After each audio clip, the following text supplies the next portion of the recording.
People quit bosses, not jobs. A recent DDI research showed that 57% of employees quit because of their boss. Have you ever experienced the time when all of your employees quit? I have. It was a freezing January morning 6 years ago. I came to our language school after the New Year's holidays, and it was full of new students, but there was no one to deal with them.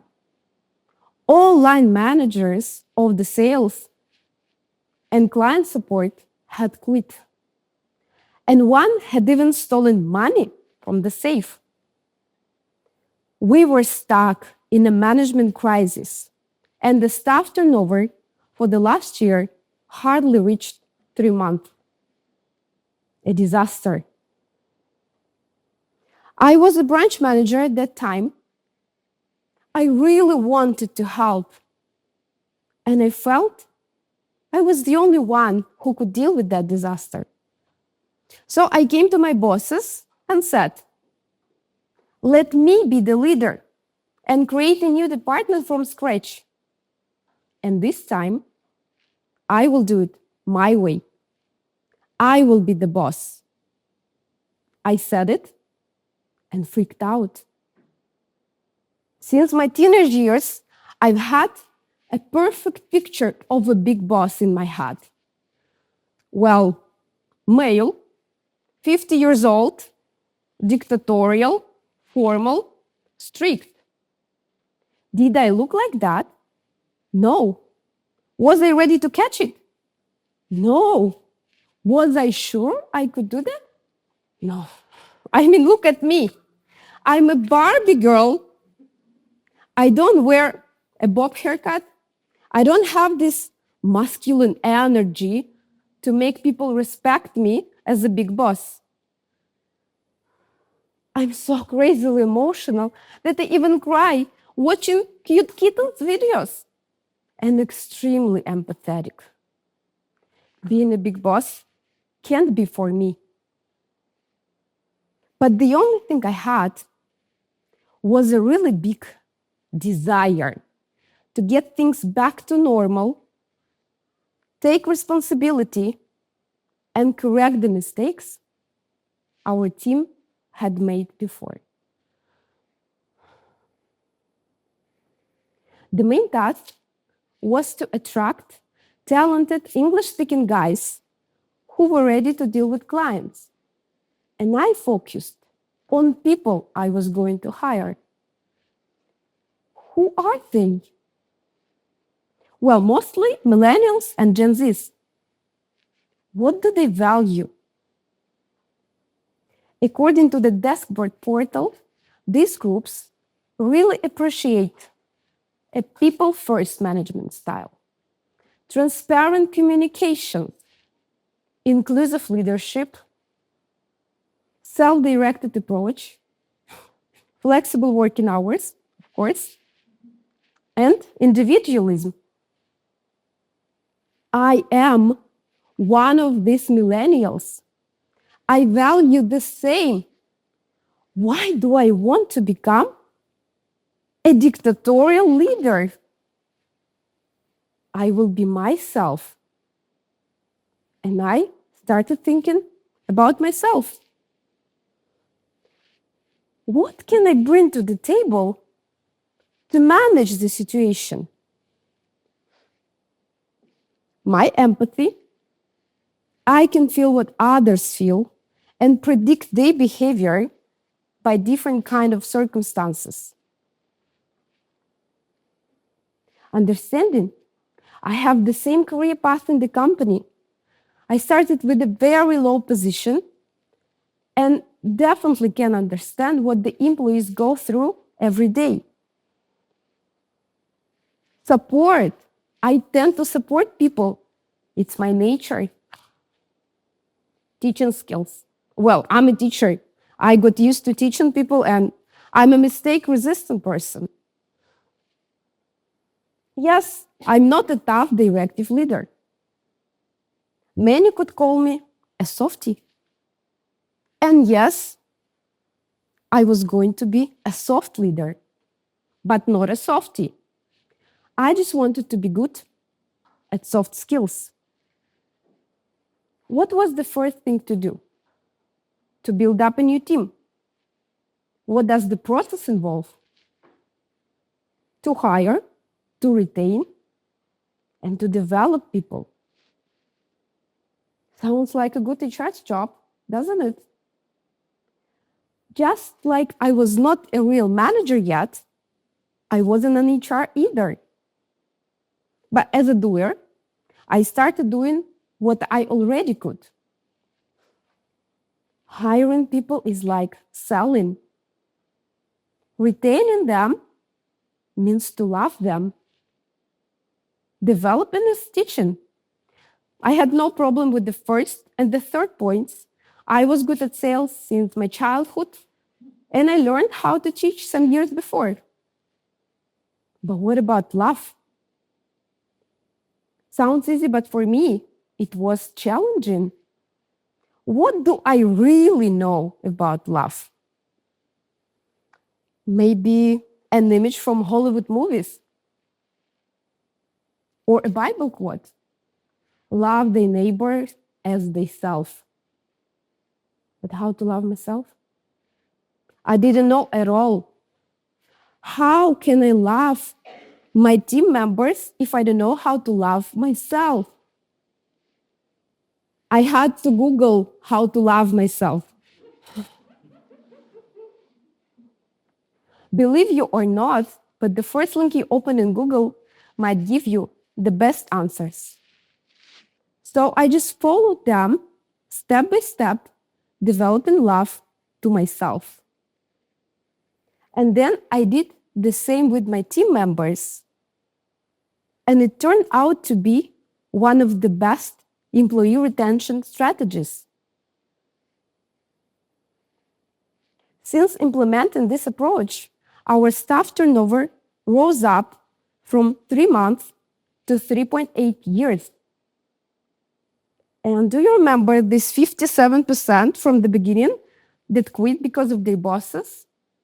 My index is no more than 10%. So I'm really happy to break these sad statistics. You might think they didn't work at all, loving themselves. No, of course. For the first year of operation, the department's revenue increased by 25%. But the most important thing that we created a healthy, supportive atmosphere where everyone will be heard. All of the ideas will be discussed and implemented if needed. You know, our team members, they work from different countries, from different cities. But I can still feel their love. We have online parties, we send gifts to each other, we visit each other, either formally or informally.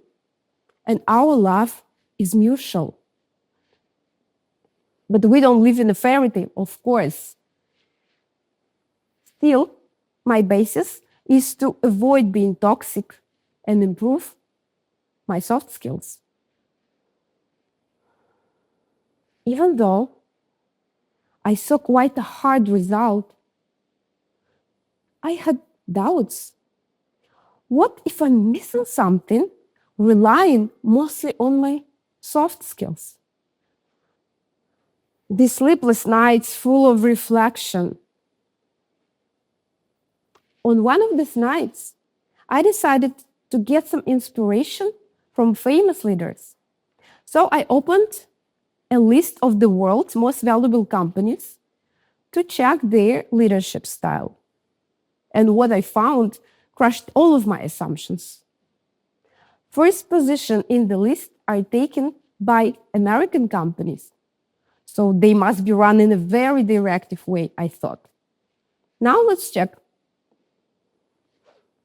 Tim Cook, a current CEO of Apple, number 1 in the list, is known because of his inclusive approach of decision making. He is a down-to-top leader and really appreciates open communications in the team. What about Europe? Bernard Arnault, a chairman and CEO of Louis Vuitton, Moet and Hennessy Group, uses a hands-on approach and focuses on building strong relationships first. Same trend. If you think as I did, Eastern leaders are very traditional and dictatorial, I'm going to give you an example. A Saudi oil giant, Aramco. Its president and CEO, Amin Nasser, advocates people's development through education and trainings. Mr. Nasser even supports a special program for young leaders, Y Lab, and focuses on innovations to make the oil industry cleaner. But a thing that I really didn't expect was in store for me in China. Jack Ma, a founder of Alibaba, has his own outstanding idea of leadership. Mr. Ma gives us 3 Qs: IQ, intelligence quotient; EQ, emotional quotient; and LQ, love quotient. We all know about IQ and EQ, right? And love quotient, shortly, it's a person's ability to be kind and to love to him or to herself and to others. I mean, can you believe that a billionaire spreads out an idea of love in leadership?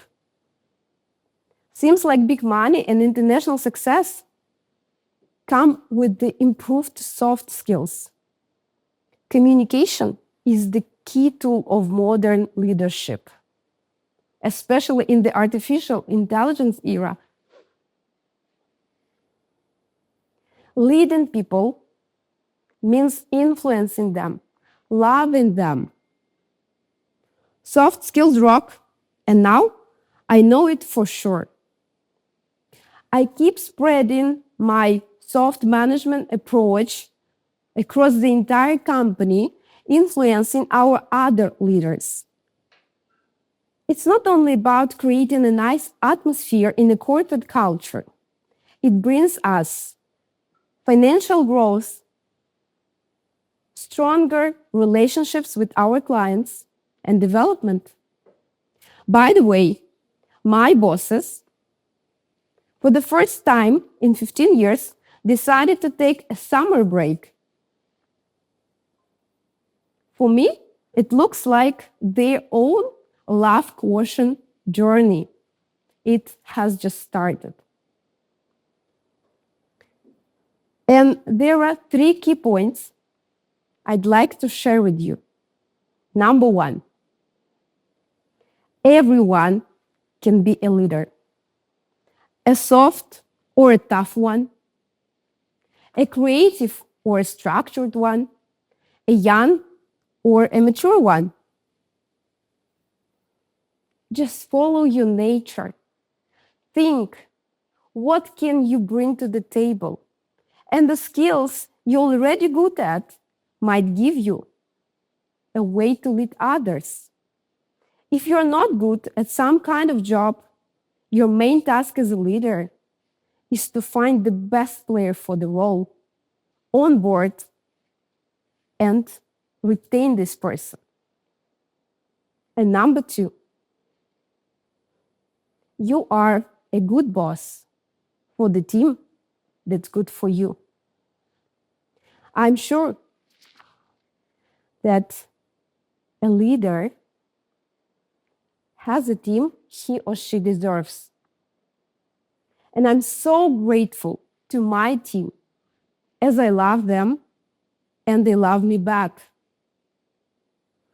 And I wish you all mutual love with the team you deserve. Thank you.